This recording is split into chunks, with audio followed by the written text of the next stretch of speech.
अखंड तिमारुए सुखधामी, अखंड तिमारुए सुखधामी। पूर्ण प्रकाश भयो पुर में, पूर्ण प्रकाश भयो पुर में। हिम द्वैत गयो लतीक ललामी, हिमद्वैत गयो लतीक ललामी। सद्गुण कुंज खिले मन मानस, सद्गुण कुंज खिले मन मानस। कर्म उलूक दुरे भवगामी, कर्म उलूक दुरे भवगामी। आत्म रूप विराज रहे, आत्म रूप विराज रहे। गुरुदेव को बारंबार नमामि, गुरुदेव को बारंबार नमामि।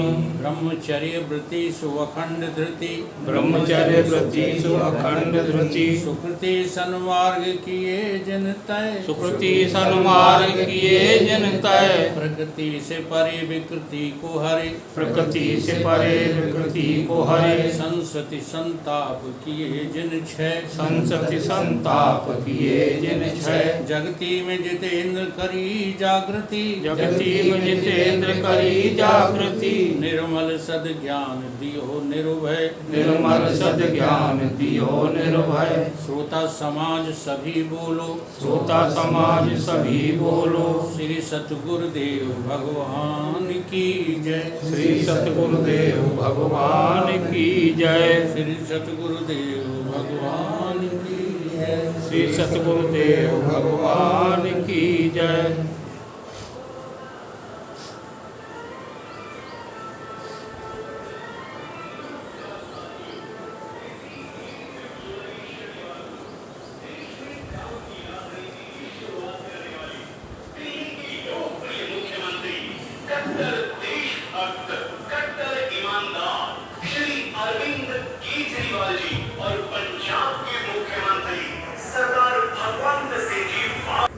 निश्चलदास जी महाराज कृत विचार सागर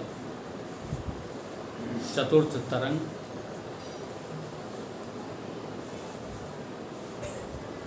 दोहा नंबर जो है 25 तक पहुंच गए थे।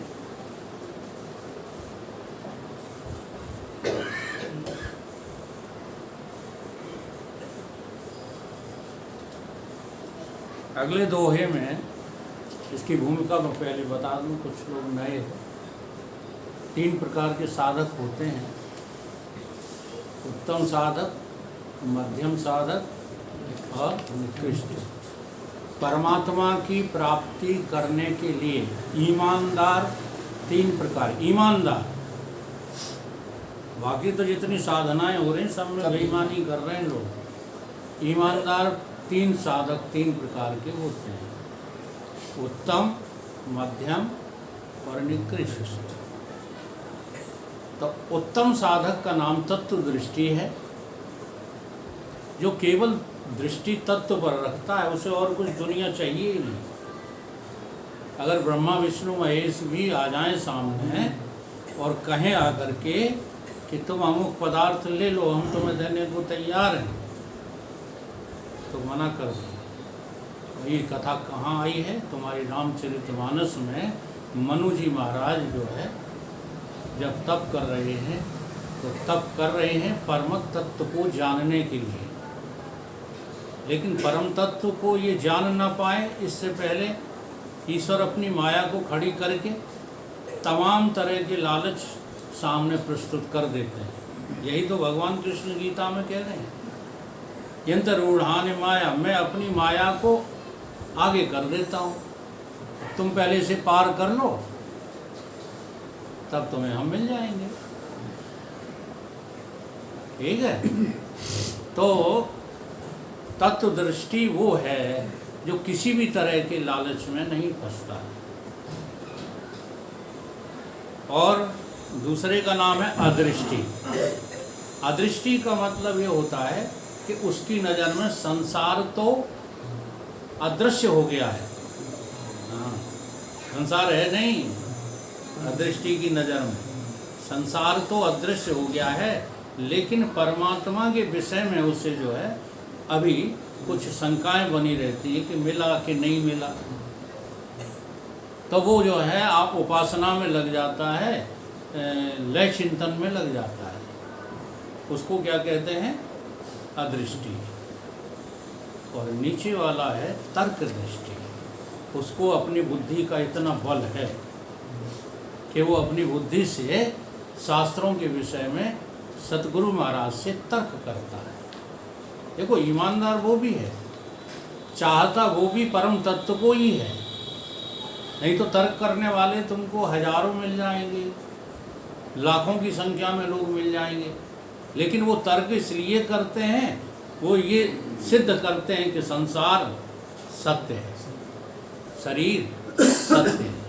इस विषय में तर्क करने वाले तो हजारों लाखों मिल जाएंगे। जैसे आचार्य रजनीश कितना तर्कीला था, अब वो क्या यार, हमें सच्चाई कहने की आदत है, तो उसका नाम जवान पे इसलिए आ जाता है।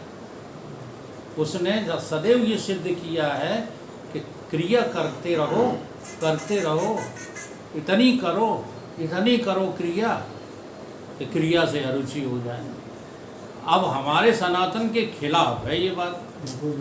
सनातन धर्म ये कहता है कि क्रियाओं से वैराग धारण करो, काम से तुम अरुचि पैदा करो, लेकिन उनका अपना सिद्धांत है, और जो दुनिया के भोगी हैं उनको ये सिद्धांत पसंद आ जाता है, वो लग जाते हैं। अच्छे संत इसी का ये जवाब देते हैं कि जिस क्रिया को करने की बात कह रहे हैं आचार्य जी, हम भी कह रहे हैं लग जाओ, लेकिन कफन साथ में रख लो, कंधे पर क्या रख लो, साथ में कफन साथ में रख लो, खूब करो। तो तर्क दृष्टि उसको कहते हैं जिसके लक्ष्य में केवल परमात्मा है, परमात्मा के अतिरिक्त लक्ष्य उसका कुछ नहीं है। तो वो परम तत्व को सिद्ध करने के लिए शास्त्रों के विषय को लेकर तर्क करता है गुरुदेव से, तो वो कोई अपराध नहीं करता, एक जो है निकृष्ट साधक है।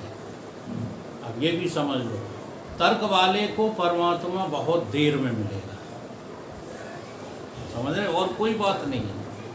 अदृष्टि वाले को उससे कम समय अपेक्षाकृत कम। हाँ, और तत्व दृष्टि वाला तो वहाँ बैठा ही है, केवल गुरुदेव के वाक्य की जरूरत है बस। इसलिए उत्तम मध्यम निकृष्ट दृष्टि से 3 प्रकार के साधक बनाए गए हैं। अब यहाँ उत्तम साधक गुरुदेव से प्रश्न करता है, कौन सा? तत्व दृष्टि, जिसका नाम है तत्व दृष्टि।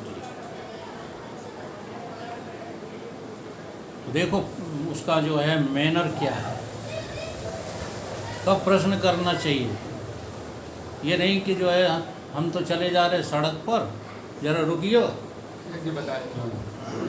जैसे इनसे नित्यानंद ने कहा था, जाइयो पूछियो वकील साहब से जीव किसको कहते हैं। अरे जब तुम नहीं जानते थे तो तुम ही पूछते हमसे, किराए से काहे पूछवाए रहे। तो ये जो है ऐसे प्रश्न नहीं होते, ये तो एक दूसरे के प्रति ज्वेलसी है, ईर्षा है। जब तुम जो है इतने बड़े विद्वान हो और तुम्हें जीव और ब्रह्म की अभी अभेदता का पता नहीं है, तो तुम ही प्रश्न करो ना, हम जवाब देंगे, तुम्हें क्या दिक्कत है। लेकिन नहीं, अहंकार करने नहीं देता, अहंकार कहता ये तो संस्कृत भी नहीं जानता, इससे हम क्या प्रश्न करें। अहंकार में बड़ा बल है, अहंकार से दुनिया खड़ी है, नहीं दुनिया है नहीं। चिंतन करो, अहंकार यदि न हो आपके भीतर, हाँ, तो ब्रह्मा विष्णु महेश भी नहीं है। तो गुरु की लखी दयालुता, शिष्य हिये भव चैन। गुरु के अंदर जब दयालुता दिखे कि दयालु गुरु और प्रसन्न चित्त बैठे हुए हैं, अब मौका है इनसे जो है गहरा प्रश्न करने के। काज सिद्ध निज मान ही है, भाके सविनय बैन। उस तत्व दृष्टि ने सोचा कि अब हमारा काम सिद्ध हो जाएगा, गुरुजी बड़े प्रसन्न बैठे हुए हैं, तो उसने अपनी बात रख दी। कहते हैं, भव भगवन तुम कृपा निधाना, भव सर्वज्ञ महेश समाना, हम अजान मत कछु न जाने, जन्माधिक संस्कृत भय माने हे भगवान, हे कृपा के जो है सागर, हे कृपा के खजाना, कृपा निधान, आप तो महेश यानी शंकर भगवान के समान सर्वज्ञ हैं। आपके जो है अंदर ज्ञान का खजाना है, ज्ञान गुण सागर हो, और मैं कैसा हूँ? अजान मति, मेरी बुद्धि तो बिल्कुल जो है हाँ अज्ञान से जो है भरी पड़ी है। और हकीकत भी यही है भाई साहब, हम सब लोगों को जो ज्ञान है ना, वो अज्ञान सहित ज्ञान है। हाँ, खूब विजयपाल जो है सोचा करो, ये जो तुम सुनाते रहते हो ना दुनिया वालों को प्रवचन, अभी तुम्हारा खुद अज्ञान चला गया क्या? तो अज्ञान में से निकला हुआ ज्ञान, इसे क्या कहते हैं? अज्ञान सहित ज्ञान। एक ज्ञान वो भी है जो अज्ञान रहित है, जहाँ आज तक अज्ञान पैदा ही नहीं हुआ। पानी गंदा कभी हुआ ही नहीं, ठीक है, लेकिन तुम्हारी दृष्टि की वजह से काई तुमको दिख रही है। काई हटा कर देखो, पानी स्वच्छ का स्वच्छ है। तो कहता है हम तो बिल्कुल अज्ञान मति के हैं प्रभु, और जन्म से लेकर के और सारी संस्कृत का मुझे भय लगा रहता है। हाँ, अब आगे जाने क्या होगा? बुढ़ापे में बच्चों ने जाने सेवा की कि नहीं की, पिटाई न लगाएं, हाँ, चिंता लगी रहती है। हम तो कर कर के मर गए, अब आगे परिणाम क्या होने वाला है कि भगवान जाने। नहीं है चिंता। देखो फालतू की बातें न करो यार, ये सब फालतू की बातें हैं। क्यों नहीं है चिंता? फिर लगे क्यों हो? जिस दिन आप इस बात से रहित हो जाएंगे, उस दिन आपका ये लगना बंद हो जाएगा। अंदर से आप नहीं लगे हो, झूठ क्यों बोलते हो? साधक को कभी भी बेईमान नहीं होना चाहिए, नहीं तो आप आगे साधना में बढ़ नहीं सकते। आपको चिंता ही तो सता रही है कि हम इतना करके दे दें कि कहवे लायक हो जाएंगे, बेटा हमने तुम्हारे लिए बहुत किया है। सही है। क्यों यार बेवकूफ बने हो? अज्ञान रहित ज्ञान जिस दिन आपको एक क्षण को भी हो गया, उस दिन ये संसार नाम की कोई चीज है? चलो दूसरे प्रश्न का जवाब दो। संसार है नहीं ये तुम्हें लगता? संसार तीन कालों में है नहीं, केवल भ्रम से भास रहा है, ये तुमको लगता है?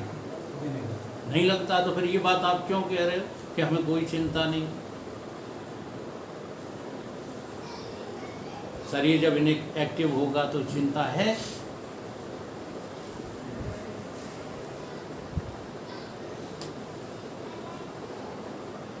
अगर ऐसा है कि नहीं है चिंता, तो हमें कोई एतराज नहीं। तुम कहो कि हमें दबाए दे, जोर से बोले।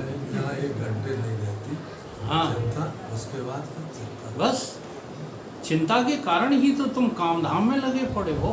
चिंता के कारण ही तो तुम्हें लग रही कि मेरा पुत्र है। चिंता के कारण ही तो ये सब लग रहा है। और क्यों लग रहा है? ये मकान मेरा है, ये मेरे पुत्र हैं, ये मेरा पर, ये चिंता नहीं तो और क्या है? ये हटा लेना मुझे। जिस दिन ये चिंता हो दूर हो गई, आप मुक्त हो गए। और मुक्ति क्या है? मुक्ति कोई भटा टमाटर कद्दू का थोड़ी है। आज 200 है, कल 100 है। हाँ, ईमानदार रहो। देखो गलत जवाब मत दिया करो, क्योंकि बहुत पवित्र ग्रंथ का अध्ययन कर रहे हैं आप। तो तुम आगे बढ़ रहे हो। हाँ, ये ऐसी कोई जगह नहीं है कि चलो भैया एक हतो रावण एक हतो रावण ना, हाँ आगे बढ़, वो कथा नहीं है ये। आपको क्या लग रहा है, ईमानदारी के साथ उस पर विचार करो। वो अभी भी नहीं करो, 1 घंटे ही नहीं करो, बल्कि निरंतर इन्हीं बातों पर विचार करते रहिए। तो जन्म से लेकर के और मृत्यु तक ये जो संस्कृति माने संसार हमको दिख रहा है, वो साधक कह रहा। देखो उच्च कोटि का साधक है, पढ़ाया भी तुम्हें वही जा रहा। हम तो अभी उच्च कोटि के साधक भी नहीं हैं। क्या परमात्मा के सिवाय तुम्हें कुछ और नहीं चाहिए हैं? कबीर बाबा ने सारे देश का जो है भ्रमण किया और अंत में वो गाने लगे। क्या गाने लगे कि हम पूरा जो है देश घुमाए, हमें जो है कोई ऐसा मिला नहीं, जो मिला सो रोटी के लिए फिरता हुआ मिला। तो उन्होंने लिख दिया कि हाँ, न मंदिर में, न मस्जिद में, न काशी कैलाश में, न अल्लाह में, न राम में, न कृष्ण में, किसी में कोई रुचि नहीं है, जो देखा तो रोटी। अब उसको पढ़ कर के लोगों को क्या भ्रम हो गया कि कबीर बाबा भी रोटी के ही पीछे फिर रहे थे। तो ये बात नहीं है। उस संत ने ये अनुभव दिया कि संसार में लोग भूख और रोटी के अलावा और कुछ जानते ही नहीं। परमात्मा जिनका विषय बन जाता है, उनके लिए रोटी और ये भूख क्या चीज़ है।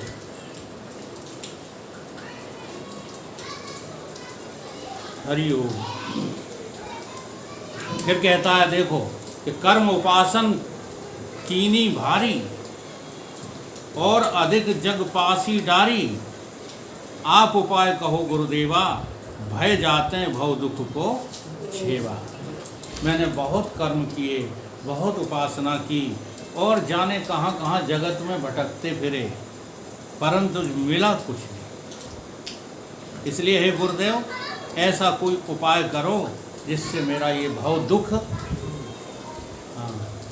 भव दुख, अच्छा भाव माने, चलो ऊपर देखो, भाव माने संसार, पूरा संसार क्या है? दुखालय है। तुम्हारा परिवार सभी दुखालय है। अच्छा दुखालय है, जरा ध्यान देना।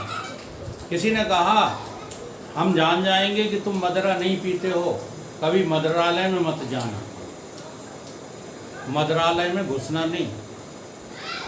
तो उसने कहा कभी नहीं घुसेंगे, तो उसकी मदिरा छूट गई। ठीक है, तुम्हें दुखालय लगता है?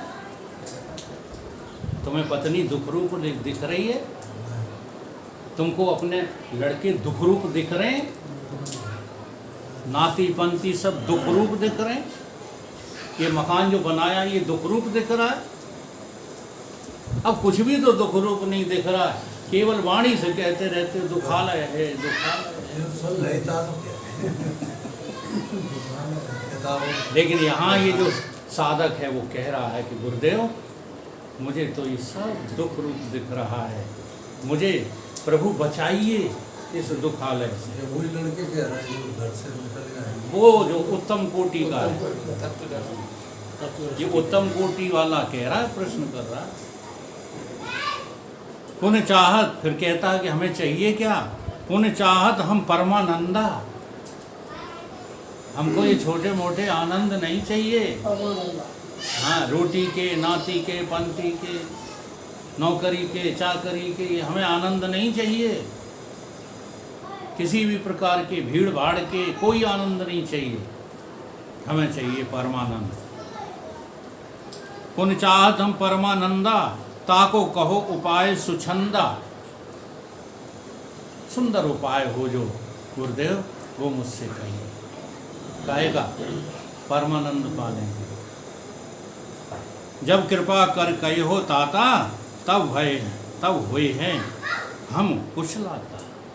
जब कृपा करके मुझको उपाय बताओगे तभी हम कुशल हो पाएंगे। अभी तो हम अकुशल हैं, अभी तो हम तलवार की धार पर टंगे हैं।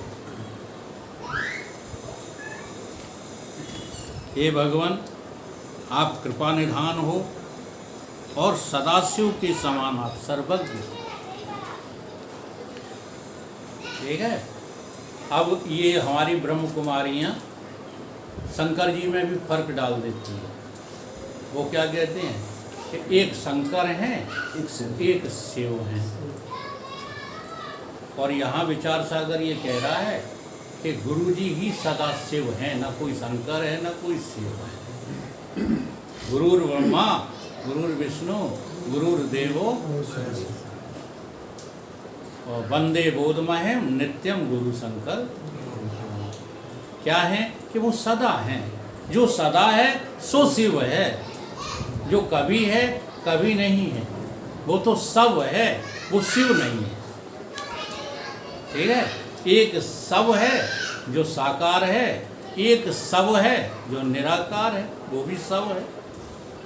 लेकिन ये जो साकार सब है इसको काल मार डालता है, और निराकार सब को काल नहीं ज्ञान मारेगा। ये फर्क है। सब की बात कर रहे हैं, शिव की नहीं। शिव तो ज्ञान स्वरूप है, कल्याण रूप है, सदा शिव के समान आप तो सर्वज्ञ हैं। हे भगवान, हम जन्म मरण से आदि लेके जो दुख रूप संसार है उससे डरते हैं, उसकी निवृत्ति का उपाय कहिए। अच्छा, हम लोग डरते हैं क्या संसार से? हम लोग डरते कहाँ हैं? हम तो छाती ठोक करके जो है लगे पड़े हैं संसार कमाने में। डरते कहाँ हैं? जी हाँ, उच्च कोटि का साधक सर्वप्रथम इस संसार से कांपने लगता है। जन्म मृत्यु जरा व्याधि दुख दोषान दर्शनम। इस जन्म और मृत्यु में, हाँ, जरा व्याधि में क्या देखता है? दोष देखता है। उनमें महानता नहीं देखता, श्रेष्ठता नहीं देखता। उसकी निवृत्ति का उपाय कहिए, और परमानंद की प्राप्ति का उपाय कहिए। तो देखो, जिज्ञासु को मोक्ष की परिभाषा पता लग जाती है। क्या निकली यहाँ मोक्ष की परिभाषा? निवृत्ति की निवृत्ति और प्राप्ति की प्राप्ति, या यूं कहिए दूसरी भाषा में कि दुखों की अत्यंतिक निवृत्ति और परमानंद की प्राप्ति का नाम ही मुक्ति है। बाकी कुछ करने का नाम मुक्ति। अब इसमें तुम्हें कुछ करना थोड़ी पड़ेगा। असली चीज को असली और नकली को नकली देखने में तुम्हें क्या करना है बता दो। दो चीजें सामने रख दी जाए, एक नकली एक असली। अब तुम्हें वहां समझना है कि कुछ हाथ पैर चलाना है, समझना, जानना भर है। जानने से ही सारे जो है तुम्हारे दुख दूर हो जाएंगे। क्या जानना है? यही जानना है कि संसार से हमें निवृत्त थोड़ी होना है कि अब तो 60 वर्ष हो गए, अब हमारी सेवा निवृत्त होने वाली है कि तुम सदैव निवृत्त हो, ये देखना और समझना है। और जो परमानंद स्वरूप है वो तुम्हें प्राप्त होगा। हाँ, लगता है कि है ही।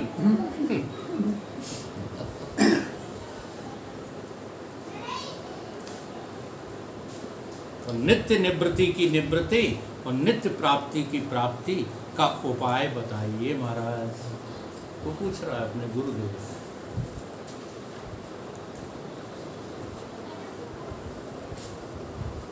हे गुरु, उपासना और कर्म तो करके अनंत अनुष्ठान करके भी उनमें हमारे को वांछित फल प्राप्त हुआ नहीं। कह रहा है, देखो कितना सच्चा बोल रहा है कि हम मुक्ति चाहते थे लेकिन कर्मों में लगे रहे, पूजा पाठ में लगे रहे, उपासना में लगे रहे, तो मिला कुछ नहीं मिला। तो हम तो यूं ही निर्वक झूठ कहने लगते हैं। कहीं धोखे में शंकर जी की छाया भी नजर आ गई, जैसे भूत नजर आ जाते हैं कि नहीं। अच्छा, जब भूत नजर आ जाते हैं तो भगवान नजर आ जाएं तो कौन सी बड़ी बात है। महाराज जी इसी को कहते हैं कि हमको राम लक्ष्मण के दर्शन हुए लेकिन हम उन दर्शनों में तृप्त नहीं हुए। हम वहाँ ठहरे नहीं कि बस हम मुक्त हो गए, ऐसा हमको लगा ही नहीं। फिर लगे पड़े रहे। तब जाके गुरुदेव की कृपा हुई।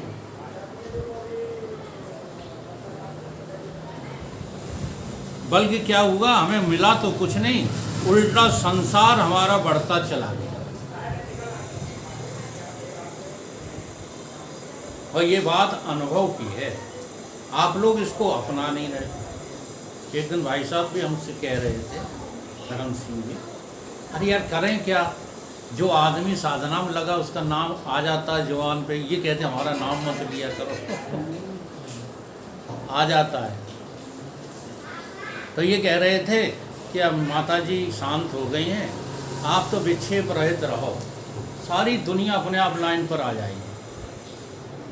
बहुत बड़ी हकीकत है ये, हमारे अंदर ही विक्षेप रहता है, इसलिए हमें पुत्र विरोधी लगते हैं। आपको दूर करना पड़ेगा, उसको गुरु और परमात्मा नहीं करेंगे। हाँ।